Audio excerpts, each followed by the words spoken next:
যে কিনা সব কিছু মনে করেই দেবে তাকে নিয়ে ঘুরতে চলে গেছে আমার বাবা। দেখতে দেখতে 10টা বছর হয়ে গেল বাবা নেই, তার সাথে বর্তমানে মাও এখন নেই। কিন্তু আমার যে সকাল থেকেই আজকের দিনটা মনে ছিল বা খেয়াল ছিল, সবই ছিল, পরিস্থিতির চাপে সব কিছু হযবরল হয়ে গেছে। দাদা দুপুরবেলা ফোন করেছিল, এলাম হ্যাঁ মনে আছে।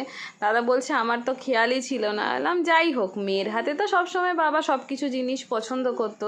দাদাকে কিন্তু কম ভালোবাসতো সেটা মোটেই না, তোমরা উল্টোটা ভেবো না।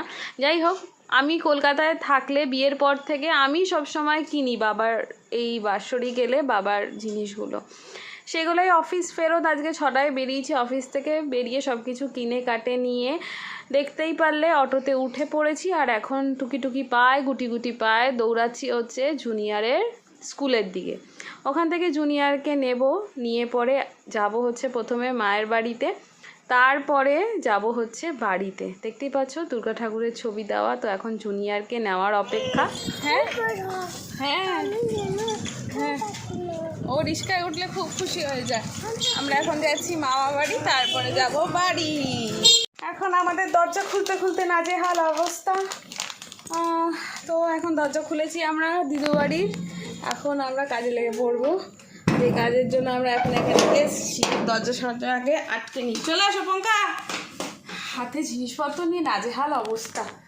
উপর থেকে বাবার ফটোটা নামিয়ে নিয়ে আগে হাত যাবে। হ্যাঁ হাতে গেছে, বাবার ফটোটাকে মুছে নেব। এই যে হরিদা হরিদা হরিদা দিদুকে নিয়ে গেছে টাটা করতে, ঘুরতে গেছে দুজনে মিলে, টাটা গেছে দিদুকে নিয়ে।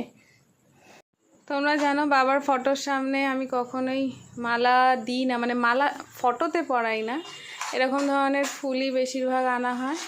তো এই যে ফুলটা এখানে লাগিয়ে দিলাম। এখানে জুনিয়রের হরিদার জন্য মনপসন্দ জিনিস আমি নিয়ে এসেছি, যেগুলো বাবা পছন্দ করতো সেগুলোই। তুমি আগে খেয়ে নেবে, এটা হরিদার তো। ওই দেখো বাবাকে দেওয়ার আগে ও নিজেই খেয়ে নিচ্ছে। দেখতে পাচ্ছ তোমার নাতিকে? নাতি তো বলে, তাই তো ঠিক বললাম? তোমরাই বলো। ভাল লাগছে না, মনটা ভালো লাগানোর চেষ্টা করছি বাবা, কি আর করবো। হরিদা খাবে, হরিদা খাবে,